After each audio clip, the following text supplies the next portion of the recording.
The deck plates hummed under Maia's boots, a low thrum she had stopped noticing 3 months ago. She stepped into the embassy's main receiving chamber and found Thalvus already there.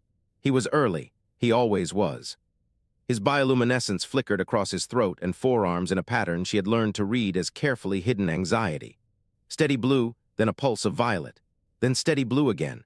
He stood near the pressure window with his webbed hands clasped behind his back, staring out at the sediment-heavy water. The escort officer from the occupying power stood against the far wall, 4 gray eyes tracking everything, saying nothing. Maia crossed to the table in the center of the room. She did not sit. She waited. Thalvus turned. His skin shifted to a calm green along his jawline, the diplomatic mask sliding back into place. He was tall and narrow, moving with that liquid grace that still unsettled her even after 4 years of working with him. The water outside the window cast shifting patterns of cold blue light across his face. "Thank you for coming," he said. His voice was soft, designed to carry through water, and it always sounded slightly thin in pressurized air. "You swim faster than I walk." Maia tapped her fingertips together once, twice. "You want something?" "Yes." She waited again. Silence was a tool she had learned to use well. Most species rushed to fill it. The Tidesong did not. They listened to the quiet the way a human listened to music, finding meaning in the spaces between beats. Thalvus broke the silence first. He had no choice. The escort officer was watching. "I want you to broker a meeting," he said, "between the resistance leadership and Governor Quell. A secret meeting. No records, no witnesses beyond the people in the room." Maia let the silence stretch one more heartbeat. Then she sat down and folded her hands on the table. "Why would I do that?" "Because humans are the only species in this sector who lie well enough to survive that conversation." He said it without flattery. He said it the way someone stated a geometric proof, flat and precise. Maia studied his face. The bioluminescence along his throat had gone still, no flicker at all. That was worse than the violet pulse. That meant he was holding something back. "You trust me," she said. "I trust your reputation." He tilted his head, a gesture that on a human would have been a shrug. "I trust that you have been a neutral broker for 15 years. I trust that you have never broken a confidence. I trust that you are tired of watching my people die." He paused. The escort officer shifted his weight against the far wall. The deck plates hummed. "I trust that you understand what happens if this occupation becomes a shooting war instead of a slow strangulation." Maia stood up and walked to the pressure window. The water outside was thick with sediment, stirred up by some distant current she could not see. Tiny points of phosphorescence drifted past, the bioluminescence of disturbed plankton. The air smelled of salt and recycled oxygen, metallic and flat. She could taste it on her tongue. The escort officer was watching her reflection in the dark glass. She could see his 4 eyes tracking her movement. He did not know what Thalvus had said. He had not been close enough to hear. But he knew something was happening.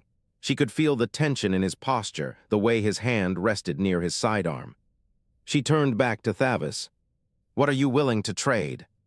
He reached into a fold of his robe and placed a sealed data cylinder on the table. It was small, the length of her finger, made of something that looked like polished bone. The light from the pressure windows caught it and scattered across its surface in tiny rainbows. "The location of a memory extractor facility," he said. "There are 17 prisoners being held there. Resistance operatives. They are being drained of everything they know, every person they have ever contacted, every safe house they have ever used. The facility is not registered with the Occupation Administration. It does not officially exist." Maia picked up the cylinder. It was warm from his hand. She held it in her palm and looked at him. "Do you know what I will do with this information?" Thalvus's bioluminescence flickered violet across his throat. Then it steadied back to blue, a controlled color he had clearly practiced. He said, "I do not want to know." Maia turned the cylinder over in her fingers. It was lighter than she had expected. She thought about what it contained. A location, a weapon, a piece of leverage that could shatter the occupying power's claims of lawful administration. She thought about what would happen if she released it publicly. She thought about what would happen if she let Tess work the intelligence channels quietly. She thought about what Thalvus was giving her and what he was asking in return. She put the cylinder in her pocket. "I will arrange the meeting," she said, 3 days from now. The neutral zone at coordinate threshold 74 on the boundary line. Tell your resistance contact to be there. I will bring Governor Quell." Thalvus inclined his head. The movement was shallow, almost a bow. He turned and walked toward the waterlock at the far end of the chamber. The escort officer followed him, 4 eyes still watching, still tracking, still missing everything that mattered. The water lock cycled open. Thalvus stepped through and the dark water swallowed him. His shape dissolved into the sediment haze, bioluminescence fading, until there was nothing left but the faint glow of disturbed plankton and the hum of the embassy's pressure systems vibrating through the deck plates. Maia did not look away until Tess spoke from the corner. "We have 3 days to decide whose side we are actually on." Maia closed her fingers around the data cylinder in her pocket. It was warm. It felt like a pulse. The engines thrummed through the floor, a constant low vibration that Maia had stopped noticing 30 hours ago. She stared at the terminal screen. 7.3 seconds until the next batch of threat models finished processing. The briefing room smelled like someone had been burning circuits. Probably had been 3 decks down. Station maintenance ran on patchwork and goodwill. Tess pushed through the door without knocking. Her datapad glowed with fresh text. Maia did not look up. "Tell me something good." "I cannot." Tess set the datapad on the table between them. Her fingers tapped nervously against the screen edge. "Patrol density around the designated zone increased 12% in the last 6 hours. They are rerouting civilian traffic through a narrower corridor. They know something is happening." Maia picked up her coffee. Cold, bitter, she drank it anyway. They know a meeting is happening, they do not know who or where. They increased patrol density around all potential meeting sites within the capital basin. That was worse. Maia set the cup down and pulled the datapad toward her. The numbers confirmed what Tess had said. Someone on the occupying side had flagged Thalvus's movements. They were casting a wide net and waiting for whatever they caught to struggle. "Run a deep analysis on the escort officer from the meeting," Maia said. "The one with 4 eyes. I want his command history, his personal correspondence patterns, and any flagged associations." Tess blinked. "That will take time. I will need to spoof 3 different access permissions to get at personnel files." "Then start." Tess sat at the secondary terminal. Her fingers moved fast, pulling up layers of interface that Maia had never bothered to learn. Humming. A low, tuneless sound that she made when she was concentrating. The threat models finished processing. Maia scrolled through the results. Every single one recommended the same action: hand the facility location to the occupying power as a goodwill gesture. It was clean. It was predictable. It was the safe play. She closed the file. "Got something?" Tess said. "Partial. His personal correspondence logs show irregular contact with a civilian address outside the governor's administrative zone. The messages are encrypted, but the timing pattern is wrong." "Wrong how?" "He sends reports to Governor Quell every morning at standard sunrise. He sends reports to this address 30 minutes before every shift rotation. That is not how a loyal officer behaves. That is how a man reporting to a second master behaves." Maia stood, her knees cracked. 42 years of sitting in terrible chairs. She crossed to Tess's terminal and read the pattern herself. The escort officer belonged to someone else. Someone who wanted to know exactly what the governor was doing and when he was doing it. She had 2 pieces now: the facility location, the divided loyalty. Neither one was useful alone. Together they might be enough. "Send a message to the 4th Gulf Medical Guild," Maia said. "Secure channel. Anonymous tip about an unregistered psionic facility in the eastern subsidence zone. Give them coordinates, give them the prisoner count, give them everything except our source." Tess stopped humming. "You are not handing the facility to the occupying power. I am handing it to people who will do something with it. The guild has no political ties. They will be horrified. They will go public. The occupying power will have to shut the facility down or lose every scrap of legitimacy they still claim." "And the meetings?" "The meeting is buried inside the scandal. While the occupying power is managing the fallout of a public atrocity, they will not have attention to spare for a quiet diplomatic conversation between a puppet governor and his occupied subjects." Tess stared at her. "That is not what the models recommended." "I know. Is this the long game?" Maia looked at the terminal. The message was ready. A few keystrokes and it would be gone, routed through 18 relays, untraceable to anyone who was not specifically looking for human traffic patterns. She hoped the Tidesong did not have anyone watching human traffic patterns. "This is only the first move," she said. "Send it." Tess pressed send. The terminal screen went blank for a moment. Then it returned to its normal status display. No confirmation message, no receipt. The guild would receive the tip in approximately 4 hours. They would dispatch a team within 8. By this time tomorrow, the memory extractor facility would be exposed. Maia picked up her coffee. At some point, it had transitioned from cold to room temperature. It tasted like nothing at all, metallic and flat and completely empty. "What if the guild does not react the way you expect?" Tess asked. "Then I have handed the occupying power a reason to tighten their grip. They will scour the eastern zone. They will find the meeting site. They will arrest everyone involved. And us. We are neutral brokers. We deny everything. We lose Thalvus's trust and we lose any chance at a negotiated settlement, but we survive." Tess did not look comforted, neither was Maia. The station engines thrummed through the floor. Somewhere in the depths of the orbital, someone was welding something that should not need welding. The smell of hot metal and recycled grease hung in the air like a permanent guest. Maia sat back down. She had just committed to a strategy she could not walk back from. If the guild did what she expected, the meeting would happen in shadow. If they did not, the meeting would happen in chains. There was no third option. "I need to know who the escort officer reports to," Maia said. "A name, a faction, something concrete." "I can keep digging," Tess said, "but it will not be fast." "Then do it, and find me something else."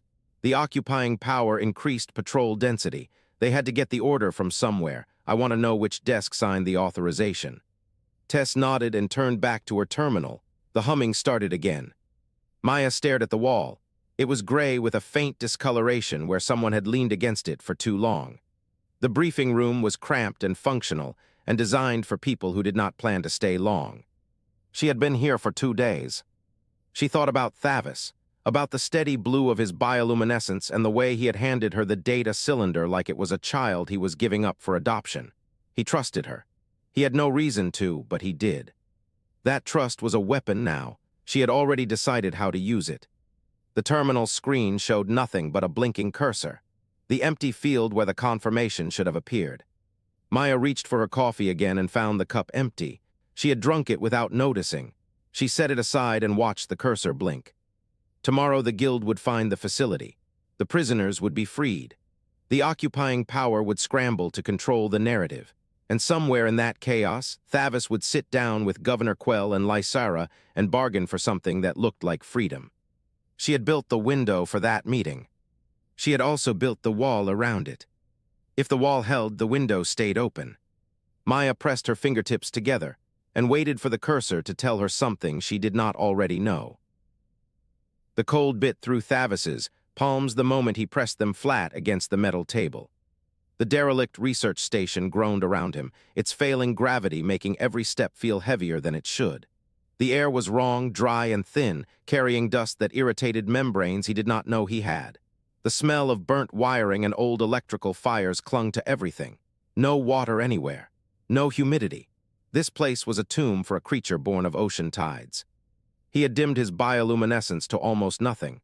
A survival instinct. In the dark of this drifting station, any light made you a target. Footsteps echoed from the corridor, multiple sets heavy. Lysara entered with 2 guards flanking her. They were armed with slug throwers, the kind that left kinetic wounds psionics could not heal. She wore her resistance like a second skin, dorsal ridge prominent, amber bioluminescence steady, but pulsing faster than calm would allow. Her eyes found Thalvus first and dismissed him. She found Maia second. She did not dismiss her. Maia stood near the far wall, hands clasped loosely in front of her. She looked smaller than the stories made her sound. Thalvus knew better. Lysara's guards took positions at the door. She did not sit. Maia spoke first. "Your guards wait outside the main room. That was the agreement." "The agreement was made on a human station," Lysara said. "I did not sign it." "You came here to negotiate." "I came here to see if negotiation was still possible." Lysara's bioluminescence shifted toward orange. "So far, I am unconvinced." Thalvus opened his mouth, closed it. He was supposed to be the bridge here, the diplomat, the one who could speak to both sides. But his throat felt like sand and his skin was already cracking from the dry air. Maia stepped forward. She did not raise her voice. "Your guards stay within 30 meters of this room. I will stand by the door myself. No one passes without going through me." That was a promise. That was also a threat, though Thalvus was not sure who it was aimed at. Lysara held Maya's gaze for a long moment. Then she gestured to her guards. They retreated into the corridor without a word. She sat down across from Thalvus. The metal chair screeched against the deck. The fourth set of footsteps came 20 minutes later. Governor Quell walked in alone. His gray skin hung loose at his jaw, and his left hand trembled as he lowered himself into the chair at the head of the table. He did not greet anyone. He stared at the metal surface in front of him like it contained answers he could not reach. Maia closed the door and took her position against the wall. The silence stretched. Lysara broke it. End the occupation. Quell blinked. His four eyes moved independently, two fixing on Lysara, two scanning the room for exits. I cannot do that. Then this meeting is over. I can offer you things, Quell said. His voice was thin, exhausted. Prisoners, policy changes, I can slow the expansion. You can slow the expansion, Lysara repeated. Her bioluminescence flared red. You are a puppet governor. You can slow nothing. You exist to make us feel heard while your people drain our oceans and mine our seabeds. I did not come here to accept scraps from a trembling hand. Thalvus tried to speak. Lysara, if we can secure releases. She cut him off without looking at him. You have been in diplomatic chambers too long. You have forgotten what the water tastes like when it is poisoned. The cold of the table was spreading up through Thalvus's wrists now. He could feel his own light flickering. Maia stepped in. She did not sit down. She stood at the edge of the table and addressed Quell directly. What can you offer that matters? Quell's hands were flat on the table now, as if he needed to feel something solid. I can release the political prisoners from the detention centers on the eastern continent. 47 names, all documented. Lysara made a sound of disgust. Maia held up a hand. And the memory extraction program, Quell said. His voice dropped. I can shut it down, but I need political cover. Someone has to make a public complaint, a formal grievance from a recognized body. Without that, my superiors will replace me with someone who will not shut anything down. Lysara laughed. It was not a pleasant sound. You want us to file a complaint. You want to be seen as the reasonable governor. You are offering to cut your own strings and expecting praise for it. I am offering to cut your people out of those machines, Quell said. That is the only offer I can make. The room fell silent again. Thalvus looked at Lysara. She was coiled, ready to refuse, ready to walk out and call this a failure and go back to a war she could not win without allies. He had to say something. The facility on your home island, Thalvus said. The one at the Fathom Trench, it has already been shut down. Lysara's head turned toward him. Her bioluminescence stopped mid-pulse, a flat, frozen amber. What did you say? Someone tipped the Fourth Gulf Medical Guild. They filed an inspection. The facility was found to be operating without a psionic waste handling license. It was closed pending review. He did not look at Maia. He could feel her presence at the edge of his awareness, still and watchful. Lysara stared at him. The room went very quiet. The station groaned against the void outside. The Fathom Trench facility, she said. Her voice was flat, careful. Where they took my sister. Thalvus nodded once. Lysara did not move for a long time. Her guards could not have heard from the corridor. No one in this room had told her that detail, the one that mattered, the one that made the difference between politics and blood. She sat down. She pressed her palms flat against the cold metal table, just as Thalvus had done, and she did not look at any of them. Tell me what you are offering again, she said, slowly. The negotiation took 4 hours. Quell signed 17 documents. Lysara signed 12. The signatures were witnessed, time-stamped, and stored on 2 separate data cylinders that Maia held until the transport arrived. Prisoners would be released in phases. The memory extraction program would be suspended pending a full review by an independent medical body. New occupation edicts would be paused for 90 days while the puppet administration reviewed its legal framework. It was not freedom, it was a crack. Thalvus watched Maia as the final signatures were exchanged. Her face was calm, controlled. She did not smile. She did not look relieved. She looked like someone who had just taken the first step up a very long ladder and she was counting the rungs ahead and finding them farther apart than anyone else could see. Lysara left without saying goodbye. Quell left with his documents and his trembling hands and the knowledge that he had just signed his own death warrant, in all likelihood. Thalvus stayed at the table. The cold had soaked into his bones. His bioluminescence was a faint, steady blue, the color of deep water at night, the color of things that waited in the dark. Maia stood by the door. She did not move to leave. "You knew," Thalvus said. "I suspected. About her sister." Maia did not answer. Thalvus looked at his own hands. The webbing between his fingers was dry and cracking. He would need to soak for an hour when he got back to the embassy. He would need to remember what moisture felt like. "What happens now?" he asked. Maia's eyes were on the data cylinder in her hand. "Now," she said, "we see if the occupying power believes in paperwork." The cold metal of the table, the smell of burnt wiring, the hum of a dying station in the dark. And in the distance, something moving through the void that none of them could see yet. The deck plates were cold under Maia's boots. She had not sat down in 3 hours. The water outside the pressure window held that flat winter blue that meant the plankton had finished their cycle and the deep currents had shifted. She had been watching them shift for most of the night. The door opened without a chime. Vorthen walked in like he was checking on a subordinate. His 4 gray eyes swept the room once, cataloging everything. The empty teacup, the datapad face down on the desk, the single lamp she had left burning because the overheads hurt her skull. He sat down in the chair opposite her desk. He did not ask permission. "How is your health, Delacroix?" Maia pressed her fingertips together. The nails were short and clean. She had bitten them down to the quick 3 days ago and stopped herself before she drew blood. "Tired," she said. "You?" Vorthen's mouth did the thing that passed for a smile among his species, the lower jaw shifting sideways so the teeth showed on one side only. It was supposed to be disarming. It was not. "I have tea," she said. "I did not come for tea." She crossed to the sideboard anyway. She poured herself a cup from the pot that had gone cold 2 hours ago and drank it black and bitter. The tannins scraped her tongue. It was something to do with her hands. Vorthen watched her. His pupils were horizontal slits, yellow gold, tracking her movement with an attention that felt physical. She turned back to face him. "You organized the meeting," he said. Maia set the cup down. She did not sit. Standing kept her taller than him, and she needed every advantage this room still offered. "Which meeting?" "The one in the research station. Quell, the resistance leader. You sent your message through the guild network and you thought no one would trace it." She let the silence stretch. The water pressed against the window.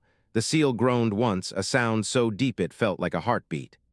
"I do not have proof," Vorthen said, "but I know." Maia tilted her head. "Are you asking me to confirm?" He rose from the chair. He was shorter than her but broader, built like something designed to survive pressure. The chemical smell of his uniform reached her across the desk. Disinfectant, sterilizing agent, the scent of a species that feared infection more than it feared death. "I am asking you if you think I am stupid." "I think you are careful," she said. "I think you are proud. And I think you have been so busy watching for an ambush that you forgot to check your own supply lines." Vorthen's lower jaw shifted again. Not a smile this time. "I am increasing the occupation presence by 40%. New patrols, new checkpoints. The prisoner release your friend Quell promised will not happen. I have already countermanded the order." Maia nodded slowly. She picked up her teacup and drank again, letting him wait through the silence. "Have you checked on the memory extractor facility lately?" He stopped, his 4 eyes narrowed in sequence, left pair first, then right. The pause between them was barely a heartbeat, but she caught it. "Why would I check?" "Because the guild report went public this morning," she said. "The medical guild filed a formal complaint. The occupying council is holding hearings tomorrow morning on whether your methods violate the interstellar protocols you signed when you took this world." Vorthen's bioluminescence was steady. His species did not have it. But she had learned to read the tension in his shoulders instead, the way the plates of his carapace pulled tighter across his throat. "You are lying," he said. Maia pulled up the public feed on her datapad. She turned the screen toward him. The council seal was there. The hearing notice was there. His name was listed 3 times in the agenda document, each one cross-referenced with facility inspection records that had been quietly ignored for 11 months. He read it, she watched him read it. "The hearings are tomorrow," she said. "If you move against me now, if you increase the occupation footprint, if you countermand a single prisoner transfer, the council will see a pattern of obstruction. They will ask who else you have been hiding. They will dig down to the foundation, Vorthen, and they will find every operation you thought was secure." He did not speak. The silence stretched until the window seal groaned again. "You walked into this room," she said, "and you thought you were in control. You thought you were here to threaten a human diplomat into submission. But you have not been watching me. You have been watching the wrong signals." Vorthen's pupils dilated. The horizontal slits widened, pulling in more light, more information. He was reevaluating. She could see him doing it, the slow recalculation behind those 4 yellow eyes. She was not a diplomat anymore. She was a woman who had not slept in 3 days, and who had spent every one of those days pulling threads loose from the fabric of his occupation, one strand at a time, until the whole cloth was ready to tear. Vorthen straightened his uniform jacket. The chemical smell sharpened as he moved.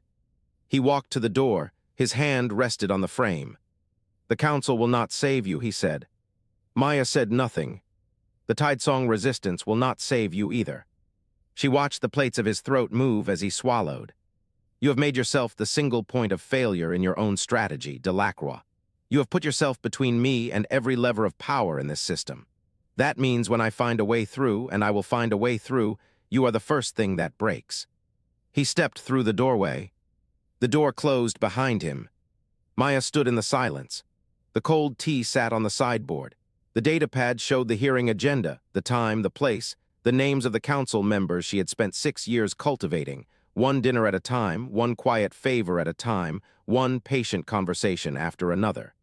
She tapped her fingertips together once. The water pressed against the glass. And somewhere in the deep currents outside the window, something she had set in motion months ago was finally reaching the trench where Vorthen had buried his secrets. The salt spray hit Maia's face before she saw the waves. She blinked against the sting and tasted ocean on her lips. Real ocean, open air, no recycled atmosphere for the first time in 8 months.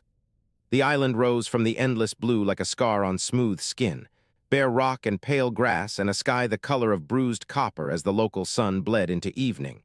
Maia stood at the edge of the cliff and let the wind pull at her hair. Her gray streaks were loose now. No embassy dress code where she was going. 12 hours, that was all she had left. "You came." Thalvus's voice carried on the air current, thin and reedy in the open atmosphere. His skin looked wrong in the copper light, too bright, too exposed. He stood 3 paces behind her with his webbed hands clasped in front of his chest. She did not turn around. "I owed you that much." "You owed me nothing. I agreed to your meeting. I walked you into a room with a man who runs your world's occupation, and now I am being recalled." She finally faced him. "My government decided my presence here is no longer productive. Vorthen's pressure campaign worked. I have 12 hours before my shuttle departs." Thalvus did not react. His bioluminescence remained a steady, calm blue. No flicker, no pulse. That should have told her something, but she was too tired to read it. "You wanted to say goodbye," she said. It was not a question. "No." The word sat between them like a stone. Maia waited. "I wanted to tell you what is happening," Thalvus said. "After you leave, I wanted you to know." The wind picked up and threw salt across her face again. She wiped it away with the back of her hand. "The resistance is ready to strike," Thalvus said. "We have a plan. It will kill thousands of occupying soldiers. It will also kill hundreds of Tidesong civilians, maybe more." Maia's hands went still. "Why are you telling me this?"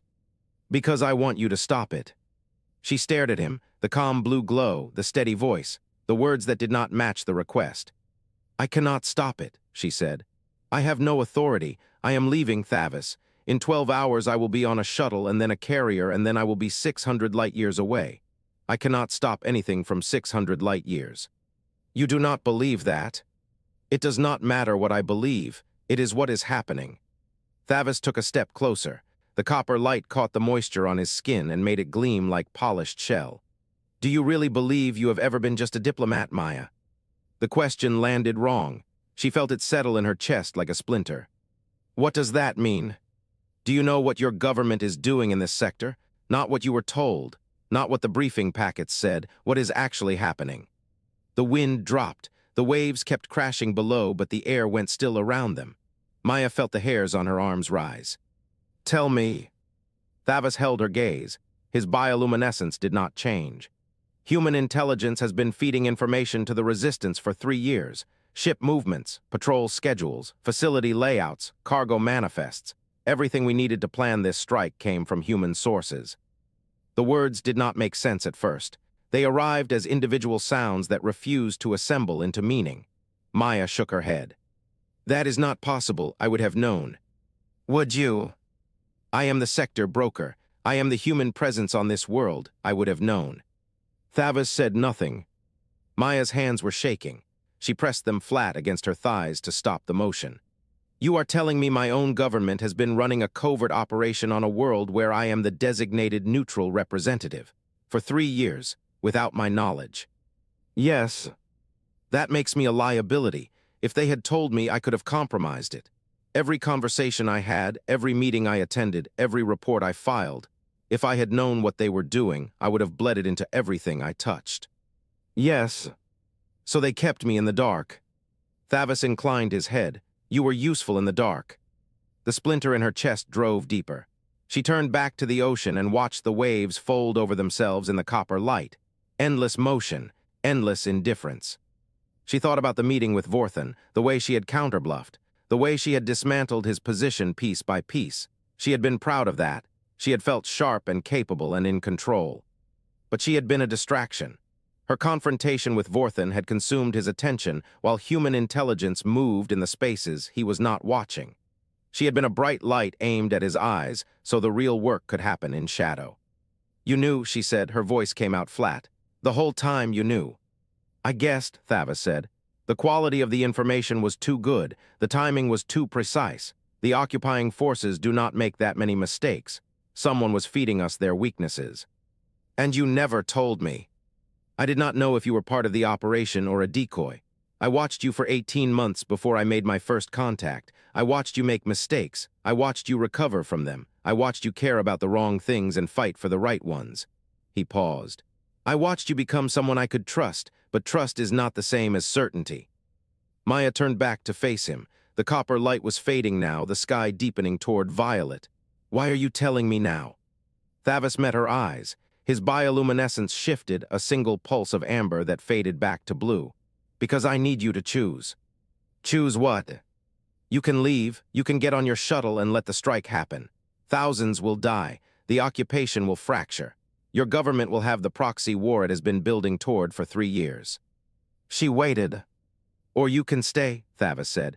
You have 12 hours, you know this world, you know the players, you know the terrain.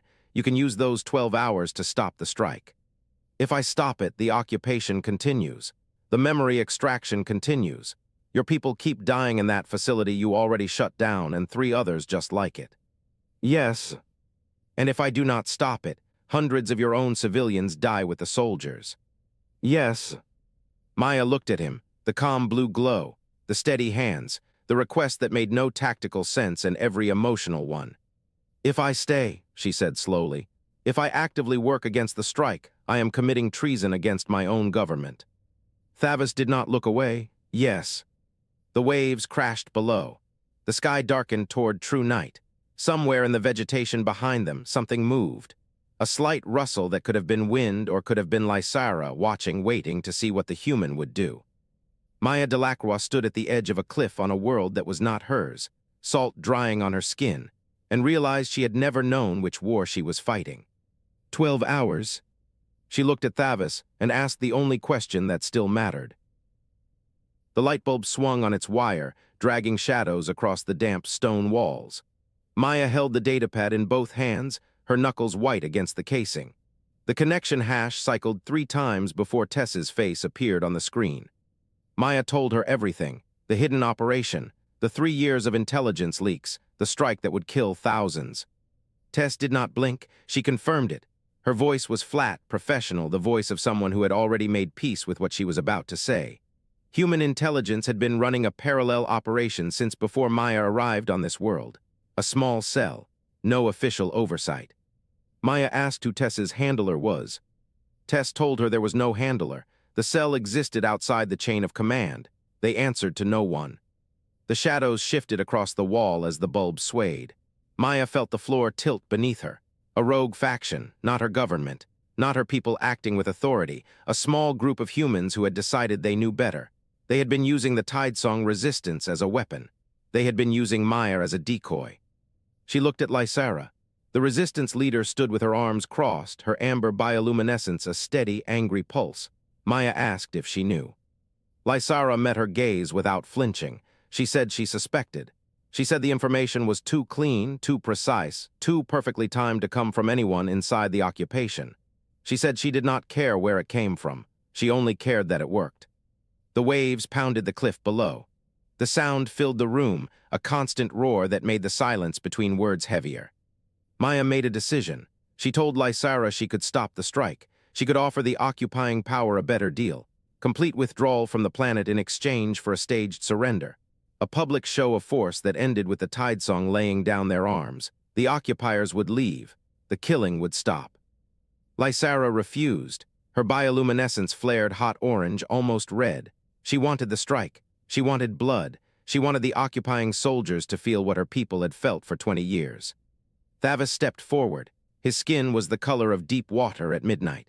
The bioluminescence across his throat was barely visible, a faint blue glow that trembled with each word. He told Lysara that if she went through with the strike, the occupying power would glass this island from orbit. Tens of thousands of Tidesong would die. The strike would end with extinction, not victory. The words hung in the damp air. Lysara's bioluminescence flickered. She stared at Thalvus with something that looked like hatred, but Maia recognized it for what it really was. It was the look of someone who had been running on rage for so long that she had forgotten how to stop. Lysara looked at Maia. She asked if the staged surrender would work. Maia told her it would work if the rogue human cell thought the strike was still happening. They had to lie to the people who had been helping them. They had to make the humans believe the attack was coming. Then the occupying power would see only one way out, and they would take it. The smell of damp stone filled Maia's lungs. Old seaweed, salt, the weight of an ocean pressing against the rock. Lysara was silent for a long time. Her amber light dimmed to a steady, dull gold. She asked Maia what guarantee she had that the occupying power would keep their word. Maia told her she did not have a guarantee. She had leverage. She had the names of every human intelligence officer in the sector. She had the location of the rogue cell's operational base. She had evidence of the memory extraction facility that Vorthen had tried to hide. She had enough pressure to make withdrawal look like a victory for the occupying power instead of a defeat. Thalvus pressed his webbed fingers together. He asked Maia if she was willing to give human intelligence officers to the occupying power. Maia said yes. She said they had started a war for their own reasons. She was stopping it. Tess spoke from the datapad. Her voice was quiet, steady, the voice of someone who had already made her choice. She said the cell would not stop. They would find another way. They would rebuild. Maia told Tess she knew, but by the time they rebuilt, the occupying power would be gone. The Tidesong would have their world back. The rogue cell would have nothing left to fight for. The datapad crackled. A connection error flashed on the screen. Tess's face froze, then flickered, then went dark. Maia set the datapad on the stone floor. She pulled a secondary device from her jacket pocket. A military-grade transmitter with encryption protocols that had not been breached in 20 years. She keyed in a frequency she had memorized but never used. Vorthen answered on the fourth chime. She offered him a deal. She would give him the names of every human intelligence officer in the sector, every safe house, every encrypted channel, everything. In exchange, he would agree to a staged withdrawal, complete, within 30 days. Vorthen asked her why she would betray her own people. Maia told him she was not betraying them. She was stopping a war they started for their own reasons. The rogue cell had used the Tidesong. They had used her. They had used everyone. She was finished being used. The silence stretched across the channel. Maia could hear Vorthen breathing. Slow, measured, the breathing of a creature who was weighing every word. Then he spoke. His voice was flat, colored with the precise tone of a man who had never expected this moment. He said he would need proof. He said he would need names and locations and documentation. He said he would need to verify everything before he moved a single ship. Maia told him she would have the first file ready within the hour. She ended the transmission and looked up at the swinging light bulb. The shadows moved across the walls like something alive. Lysara was watching her. Her bioluminescence was almost invisible now, a faint amber glow that barely touched the skin of her throat. She asked Maia what happened to the humans who would die because of the names she was about to give. Maia said nothing for a long moment. She could smell the old seaweed. She could hear the waves. She could feel the cold stone beneath her boots. She said they made their choice. She made hers. The light bulb swung once, twice. Then it stopped. The cold bit through Thalvus's webbing. He pressed his palm flat against the frost-slicked handrail and felt the metal sting his skin. The research station had never been warm, not for his kind, but 3 weeks of neglect had turned it into something worse. The gravity plates hummed at a wrong frequency, pulling at his joints. Every surface wore a crust of frozen condensation. The air was thin and dry, and it scraped his throat with every breath. He stood alone in the main chamber. Maia Delacroix stood at the far wall with her back to him. She was not looking at anything in particular. Her hands were clasped behind her, and her head was tilted slightly, as if she were listening to something only she could hear. The comms panel on the wall flickered. Vorthan's face filled the screen, his 4 eyes arranged in that unsettling wide pattern, 2 on each side like a creature built to watch every direction at once. He had been staring at Maia for 3 full minutes without speaking. Thalvus felt the weight of the pause. Maia turned around. She held a data cylinder in her right hand, small and gray, the same model Thalvus had given her months ago. She walked across the deck and set it on the table between them. The sound of the cylinder touching metal was loud in the stillness. Vorthan's gaze shifted to the cylinder. His left pair of eyes tracked it while the right pair stayed fixed on Maia. A disturbing trick. Thalvus had never gotten used to it. Maia said nothing. Vorthan's voice came through the speakers, flat and dry like stone grinding against stone. "You are either the most dangerous human I have ever met or the most foolish." Maia adjusted the cylinder so it sat perfectly aligned with the table's edge. "I am both." A pause. Vorthan's right pair of eyes narrowed. "That is not a comforting answer." "It is not meant to be." Vorthan made a sound that might have been a laugh in his species, but came through the speakers as a sharp exhale. He reached forward and the screen went dark. The confirmation would take time. He would run the names through his channels, cross-reference them against the intelligence networks Maia had just handed over, verify that the human cell feeding information to the resistance was real, and that she had given him every contact, every handler, every dead drop location. Thalvus watched her in the silence. Her face was calm but hollow, like a room that had been emptied of furniture. The gray streak in her hair caught the dim light. "You gave him everything," Thalvus said. "I gave him enough." "Enough for what?" She turned to face him fully. Her eyes were tired. "Enough that he will believe the cell is dismantled. Enough that he will announce the drawdown tomorrow. Enough that Lysara's people will see the occupying forces pulling back and believe the ceasefire is real. And the humans in the cell? They will scatter," Maia said. "Some will be arrested. Most will go underground and wait. But the operation on this world is dead. They cannot rebuild what I just burned." Thalvus felt the frost sting his fingers again. He had not realized he was still gripping the handrail. He let go and the skin pulled. "What happens to you now?" Maia looked at the floor for a long moment. When she lifted her head, her expression had not changed. "When I return to human space, I will be arrested for disclosing classified intelligence to a foreign power." Thalvus's bioluminescence flickered. A pulse of amber, then blue again. He forced it steady. "You knew that," he said. She did not look away. "I knew that when I made the call." The words landed in the dry, cold air between them. Thalvus tried to find something to say that would match the weight of what she had just told him. He failed. He stood in the frost and the thin air and the humming gravity, and he watched a woman who had just traded her freedom for his people's survival. He asked her the only question that mattered. "Was it worth it?" Maia did not answer immediately. She turned away from him and walked to the station's pressure window. The glass was frosted at the edges but clear in the center, a pale disk showing the curve of the gas giant below. It hung in the blackness, banded with cream and rust and deep violet, beautiful and indifferent.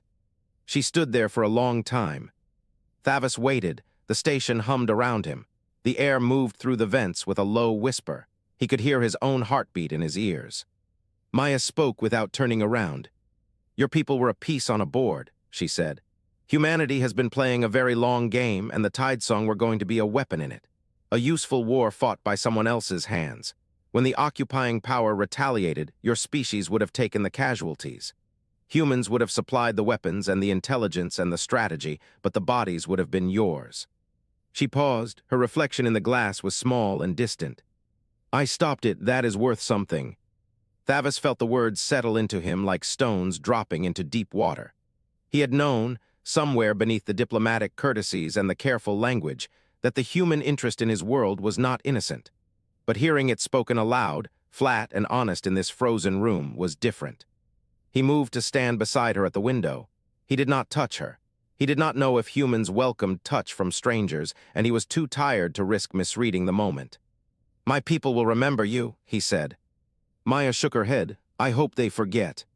The comms panel crackled. Tess's voice came through, young and strained. "Maia, the transport is docking in 5 minutes. Vorthan's people are requesting your presence for the handover." Maia closed her eyes, just for a second. Then she turned away from the window and walked toward the airlock. Thalvus followed her. The corridor was narrow and the frost had crept down the walls in crystalline patterns. Maia's boots struck the deck with a steady, unhurried rhythm. She did not look back. At the airlock, she stopped. The inner door was open. Beyond it, the small personnel shuttle waited, its interior lights a harsh white against the station's dim glow. A human pilot sat at the controls, not looking at them. Maia turned. She looked at Thalvus for a long moment. Her face was hard to read. He thought he saw something soften at the edges, but it might have been the light. "If your people ever need someone who lies well enough to survive," she said, "send word." She did not wait for his response. She stepped through the airlock, and the inner door cycled closed behind her. Thalvus stood in the corridor and watched through the small viewport as the shuttle disconnected. The docking clamps released with a dull thud that vibrated through the station's frame. The shuttle drifted backward, then turned and fired its thrusters. It shrank against the darkness until it was nothing. The silence settled in. Thalvus became aware of his own breathing, the absence of hers. The space she had occupied was cold now, empty in a way that had nothing to do with temperature. He stood alone in the corridor with the frost creeping down the walls and the gravity pulling at his bones. He walked back to the main chamber. The table was still there. The data cylinder was gone. He did not sit. He stood at the window and watched the gas giant turn, the same slow rotation it had performed for millions of years before any of them arrived. The bands of cream and rust and violet moved across the face of the planet like currents in a sea he would never swim. The comms panel flickered again. Tess's voice, softer now. "Ambassador Thalvus, I am here. The drawdown announcement will go out in 2 hours. Governor Quell's office will issue the formal withdrawal timeline. Lysara's people are standing by for the ceasefire broadcast. And the rogue cell." A pause. Maia gave Vorthan the names and locations of every handler in the sector. 3 of them were picked up within an hour of the handover. The rest are running. They will not be operational again for years. Thalvus pressed his palm flat against the cold glass. The frost bit into his skin. "Tell Lysara I will meet her at the coast," he said. "There are details to arrange." "Understood." The comms went silent. Thalvus stayed at the window long after Tess's voice faded. The gas giant turned. The frost crept higher on the glass.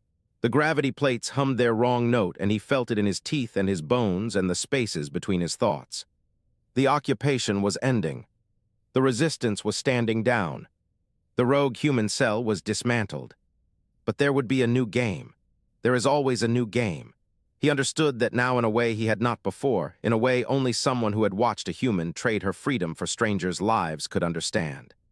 The long game. He had learned its rules. He did not know what the next board would look like. He did not know who the players would be. He did not know if the Tidesong would be pieces or players or something in between. But next time they would know how to play. The gas giant turned. Thalvus waited. The silence pressed in from every direction.